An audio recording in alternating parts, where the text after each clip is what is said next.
Bonjour et bienvenue sur la Corneilla 3D, c'est Tony et je suis en compagnie de Radagast, Salut à tous. le joueur masqué Pillage. et Bob Bernard. Salut. On se retrouve pour un nouveau podcast où on va débriefer le BBA, le Beer Bash Andouillette, donc qui a eu lieu maintenant il y a une bonne semaine à 3.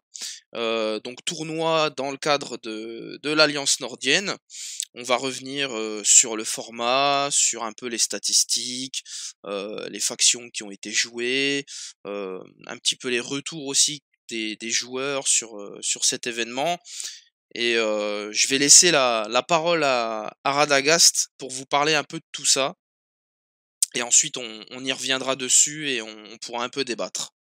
Ouais, merci Tony. Moi très content d'être là ce soir avec finalement le top 3 du tournoi, voilà, sans gâcher la surprise. Mais mine de rien, il y a quand même tous les étoilés qui sont là.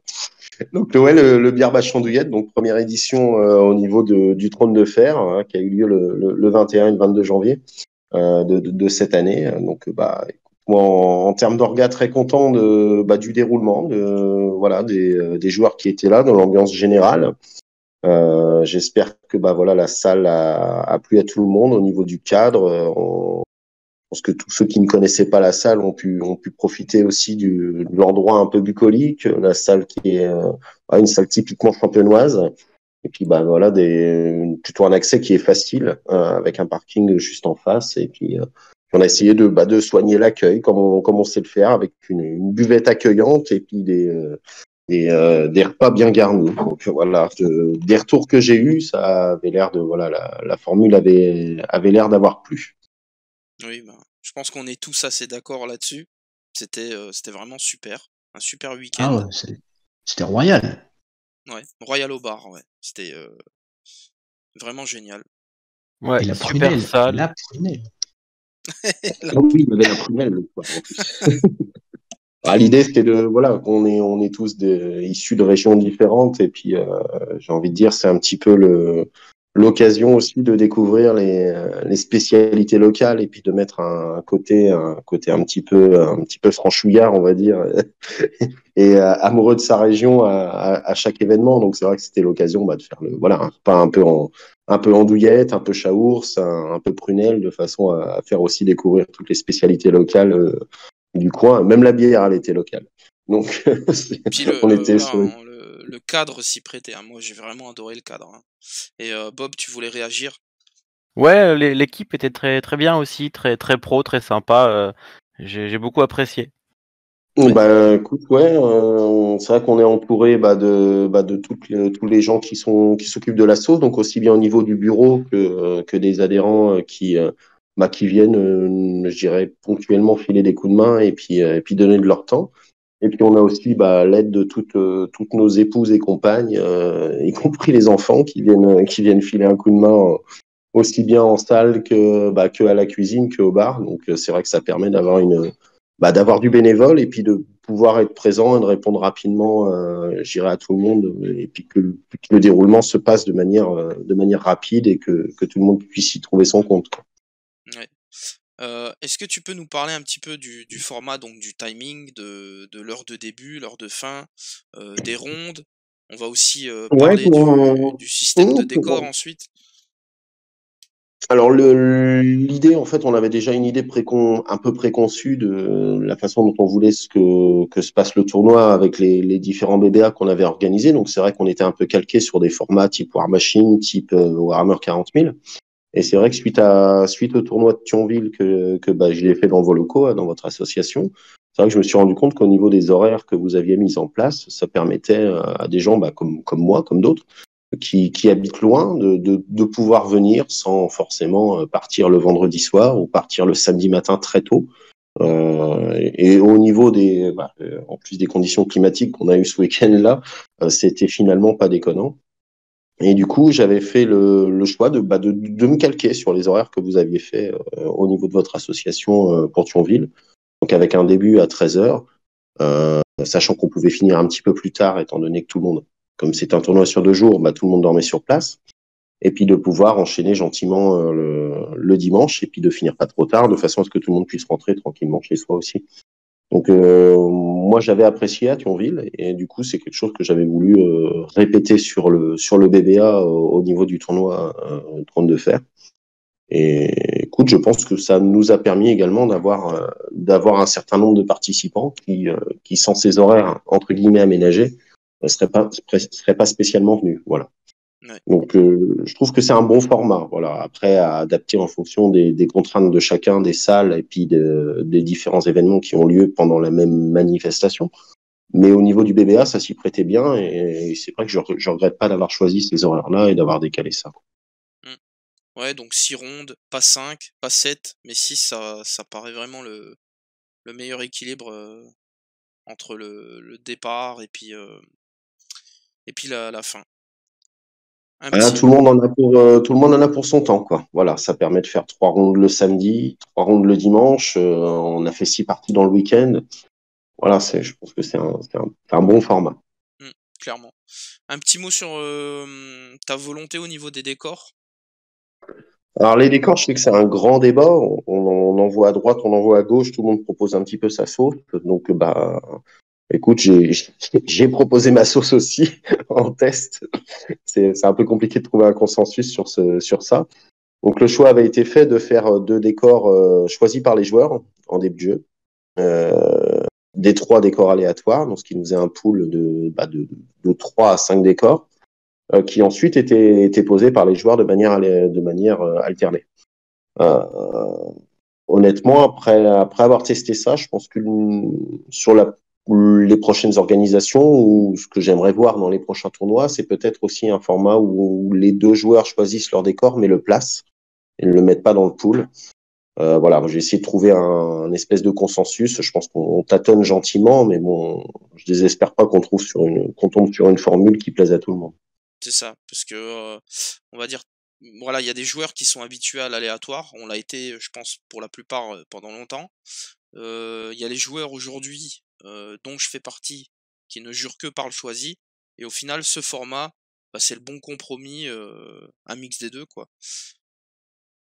Oui, c'est ça, ouais, parce que je pense que ça peut ouvrir des portes, des options tactiques, et peut-être aussi des généraux qui ont besoin d'avoir ce choix de décor qui permettrait d'être sur la table. Je pense à certains généraux Stark, mais il doit y en avoir d'autres qui m'échappent. Mais voilà, c'est des choses qui peuvent amener du plus en termes de stratégie, et qui permettent peut-être de dépoussiérer certains généraux qui sont restés sur la vitrine, quoi. Clairement. Ouais, parce que le full aléatoire, ben, moi, ce qui me gêne dans le full aléatoire, c'est qu'on va se retrouver avec un pool de décors et des joueurs qui vont se dire, bah, celui-là, je le veux pas, alors je le fous dans un vieux coin.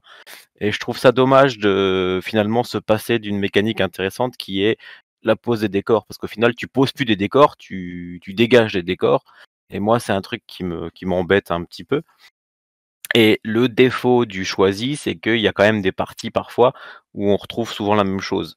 Alors c'est pas toujours vrai, mais c'est vrai que quand tu joues Lannister ou quand tu affrontes un Lannister, c'est pas rare de voir 2 Barals, 2 tas de cadavres, et c'est un petit peu dommage pour la diversité. Donc c'est vrai que c'est un compromis que moi je trouve intéressant pour être ni dans un cas ni dans l'autre. Ouais. Mm. Alors ensuite, peut-être un mot aussi sur les statistiques, donc les factions qui ont été jouées. Donc on s'est noté que les martels, pour une faction qui arrive, qui connaît des problèmes de distribution, qui sont accessibles en Pologne, voilà. Enfin, il y avait quand même 5 joueurs qui sont venus en martel, donc de la nouveauté. Je note aussi 5 Stark. Stark qui, on va dire, dans notre zone géographique, lors des précédents tournois, se faisait un petit peu timide. On en voyait peut-être un ou deux par tournoi. C'était vraiment pas très joué. Là maintenant, pourquoi il y a eu il y a eu autant de Stark que de Martel, hein, 5 à savoir. 0 Targaryen. Je note aussi que, ben, parmi les nouveautés, il y avait les martels et Bob qui a pu jouer aussi les nouveaux, Crânogmen là, les Bogdevil, en proxy, qui a pu les faire, briller si je puis dire. Mais voilà, et Donc qu'est-ce que vous en pensez de cette répartition? Et on va dire aussi, on peut parler aussi de l'aspect, des listes qui ont été jouées. C'est-à-dire que tout le monde n'a pas appuyé sur le gros buzzer rouge en sortant les choses les plus violentes que le jeu propose. Et peut-être que c'est en lien forcément, enfin, peut-être que c'est en lien aussi avec, on va dire en gros guillemets «la méta actuelle» du jeu, où, on va pas ressasser, mais les trucs qui sont les plus forts, les plus joués, là, on les a pas forcément vus, lors de ce week-end-là. Ouais, je pense qu'il y avait une volonté aussi au niveau des martels, hein, je vais parler un peu des martels, de découvrir aussi la faction et puis de se la sortir dans le dur et puis de se dire, voilà, j'ai 6 parties à faire dans le week-end. J'ai mes martels fraîchement sortis. Quoi de mieux pour les tester que de se faire 6 parties avec du joueur aléatoire, sur des scénarios aléatoires. On ne sait pas sur quoi on va tomber. Et puis de découvrir aussi la faction. Je pense qu'il y a il y a un côté aussi. Voilà, c'est l'occasion, quoi. C'était l'occasion. C'était voilà, un tournoi qui s'y prêtait bien. Et je pense qu'il y a pas mal de joueurs qui sont venus dans cette optique-là. J'ai vu qu'il y avait pas mal de Dijonais qui avaient profité pour voilà, pour les dépoussiérer, les sortir, commencer la peinture, et se motiver là-dessus et puis tester des choses. Et c'est bien, ça amène un petit vent de fraîcheur et c'est cool, même pour des joueurs aguerris, de jouer contre des choses qu'on n'avait pas encore croisées. Et je trouve que ça a apporté du plus aussi et de la fraîcheur sur le tournoi. Bah, dans tous les jeux, de toute façon, les nouvelles armées, quand elles sortent, généralement, sont quand même assez populaires. Et là, les martels, ils bénéficient d'une sculpture. Ils sont super beaux. Ils ont un deck qui est hyper plaisant à jouer. Donc, ouais, je pense que c'est une faction qui va être populaire. Je pense même que c'est une faction qui aurait été populaire même si elle était toute pourrie. Parce que j'ai vu, enfin, depuis le début du jeu, tu vois des gens qui disent quand est-ce qu'ils sortent les martels, oh les martels ça va être cool. Voilà, c'est quelque chose qu'on voit, je trouve, depuis longtemps, sans même penser stats, deck et compagnie. Et ce que tu disais tout à l'heure, c'est entièrement vrai, hein. Il y a des joueurs, c'était leur première partie avec les martels, ou presque. Je pense à Ravenwing qui avait fait peut-être 2 parties en martel. Jean-Paul qui est venu avec, je crois qu'il les découvrait complètement. Donc Ouais, ça a été le cas, ouais. Ouais, ouais. donc ouais, je précise juste qu'il y a pas que la Pologne qui a eu les martels, hein. Il y a Soyav.fr aussi qui a reçu, Ah voilà, tu vois? ces martels. Je On voilà, le juste le préciser Si, parce si, que si. on l'embrasse et on lui voilà. fait la pub au passage, voilà. Voilà et ouais, pour revenir sur l'histoire de la méta et des listes et tout ça, je pense il y a quand même un moment où les joueurs en ont un peu marre d'affronter et de jouer les trucs les plus forts du moment. C'est c'est toujours sympa de gagner, on va pas dire le contraire, mais quand tu gagnes 1, 2, 3 tournois en ayant joué Mans 12 activations, c'est pas fun, quoi. Enfin, je parle que pour moi, hein, mais j'ai l'impression que les joueurs, au bout d'un moment, en ont un peu marre et veulent pas jouer toujours les trucs les plus faciles. Donc, au bout d'un moment, tu cherches autre chose, tu te dis: «Bah, tant pis, je vais venir avec ce que j'ai envie de jouer et puis, bah, si je gagne pas, c'est pas bien grave, mais au moins les victoires ont plus de saveur», j'ai envie de dire, quand, tu as gagné avec, ta liste, un peu originale, machin, qu'avec, la liste du moment qui gagne dans 80 des cas, quoi. Après, ouais, c'est l'absence des Targaryens qui était assez étonnante parce que pourtant je trouve que c'est une armée qui est capable du meilleur comme du pire. Et puis, je pense qu'il y avait pas mal de choses à tester, à essayer. On n'a pas beaucoup vu les nouveaux généraux, la nouvelle boîte qui est sortie. Je m'attendais à en voir beaucoup plus, avec des surprises, des originalités. Et finalement, c'est une armée qui a été complètement boudée. C'est assez drôle. Je m'attendais à en voir au moins quelques-uns. Et c'est vrai que de n'en voir aucun des Targaryens, j'étais assez étonné. Bah, c'est vrai que dans les tournois en général, t'en as toujours 4-5. Après ça dépend, hein, mais c'est vrai que là, de pas voir Drogo, ça détend un petit peu. Ouais, moi, ça m'attriste un peu de pas avoir de Targaryen, Ah, pas j'avoue, voir parce Drogo, que j'ai cru que t'allais dire. non, Drogo, je m'en passe très bien, mais ne pas voir de Targaryen, ouais, ça m'attriste un peu parce que c'est une faction que, moi, j'adore. C'est vrai que c'est comme dit Flavien, hein, capable du meilleur comme du pire et je pense que ça résume bien parce que tu as des parties où tu vas rouler sur tout le monde, mais alors d'une facilité déconcertante, et parfois tu as l'impression de ne absolument rien pouvoir faire. Et si tu fais une erreur, un truc, un mauvais placement et que tu commences à perdre une unité, puis une deuxième, une troisième, peut très très vite te faire table rase. T'es très vite dans le dur. Ouais, c'est une faction qui finalement pardonne assez peu, même si on pourrait croire l'inverse, hein, avec Drogo et compagnie, je pense que ça pardonne assez peu les erreurs et les mauvais match-up. Et du Ouais, mais coup, quand tu regardes, les Stark ont un petit peu le même souci. C'est une armée qui est venue très touchy à jouer. Et finalement, elle était très présente sur le tournoi. Alors, est-ce qu'il y a un retour aussi, un retour aux sources, entre guillemets? Peut-être qu'ils bénéficient aussi de pas mal de nouvelles entrées, parce que mine de rien, ils ont été assez gâtés en termes de nouvelles unités, de nouveaux généraux depuis quelques mois. Et peut-être qu'il y a encore des tests à faire, des choses à sortir, et peut-être que les gens en ont profité, mais je suis assez étonné que les Targaryens n'aient pas bénéficié justement de la sortie de leurs nouveaux héros, pour redonner un petit peu de cachet, un petit peu d'envie au niveau de cette armée-là, quoi. ouais, après, moi en fait, ce que je reproche aux Targaryens, c'est le deck. Et au final, qu'est-ce qui va te faire apprécier beaucoup une faction? Ça reste le deck.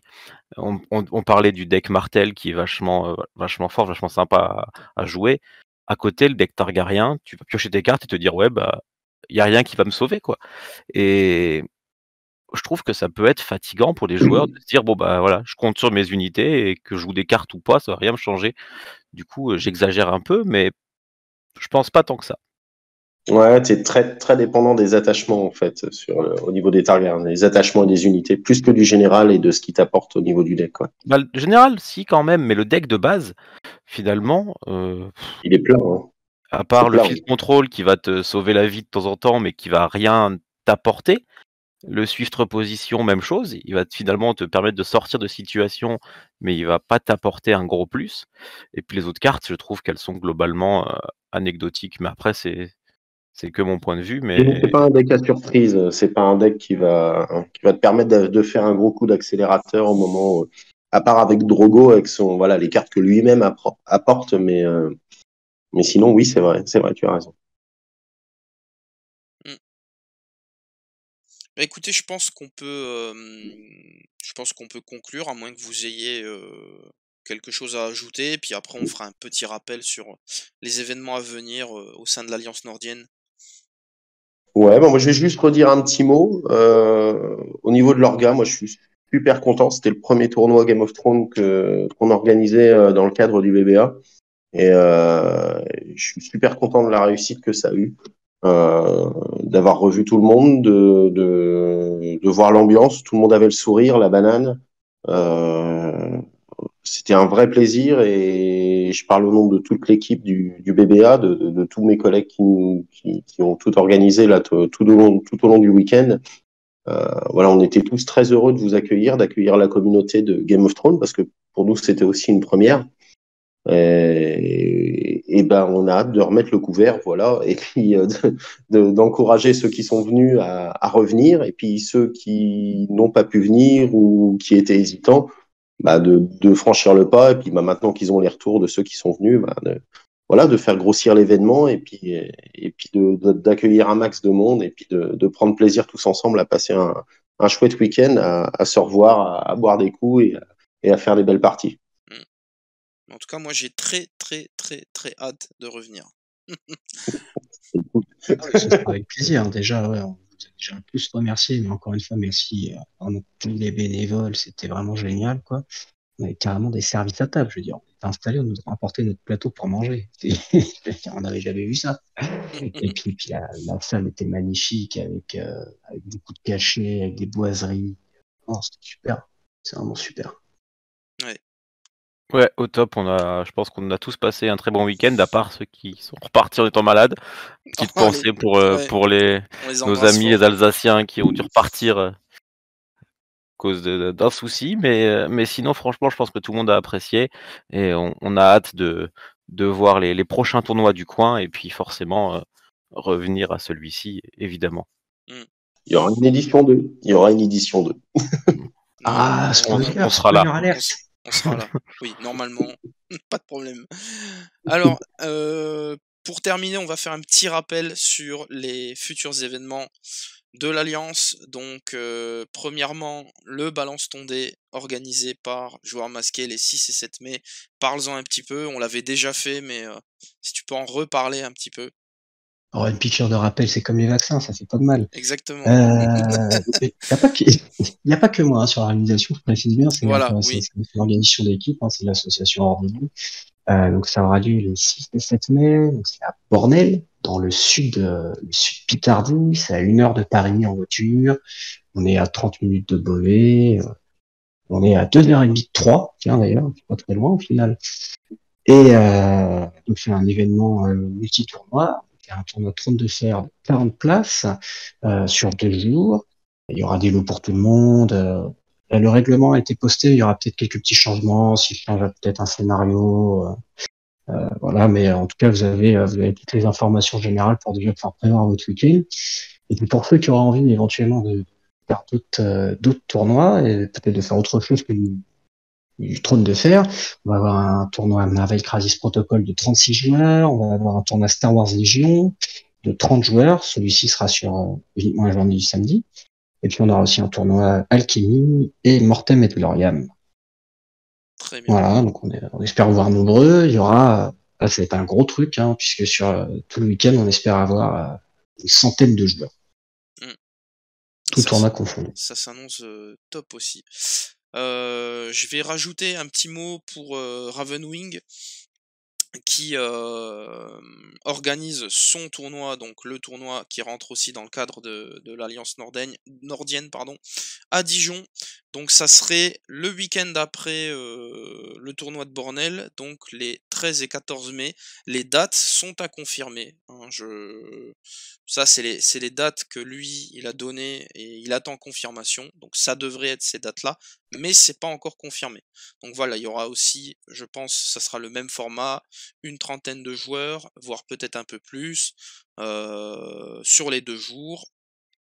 Et donc pour terminer aussi, je vais parler de notre ami Kiri, qui organise les premiers tournois Trône de Fer au Luxembourg. Donc il va y avoir un premier tournoi avec une capacité de 40 joueurs le 1er avril. Donc ça sera à Luxembourg. Donc 40 joueurs, voilà, sur une journée, 3 ou 4 rondes, je crois que ça reste à déterminer. C'est à lui de voir. Je crois Et qu'il a mis 4. il a mis 4, très bien, tu fais bien de reprendre. Et évidemment, son gros tournoi qui va être organisé par lui et son association, donc les 24 et 25 juin, donc là ça sera au moment de l'été, donc le gros tournoi à 100 joueurs, qui va être probablement un des plus gros tournois cette année, on va dire au niveau de l'Europe. Et puis de toute façon, on refera une émission avec Kiri spécialement pour parler de ces 2 tournois-là, vu que ça y est, la communauté luxembourgeoise se met à organiser des tournois Trône de Fer, donc on en parlera avec lui. Eh bien écoutez les gars, moi je vous dis à bientôt, j'espère que ça vous a plu, et puis on se revoit pour des rapports de bataille, tuto peinture, podcast, etc., etc. Allez, salut, ciao ciao, bye. Ciao. Merci à tous. Salut.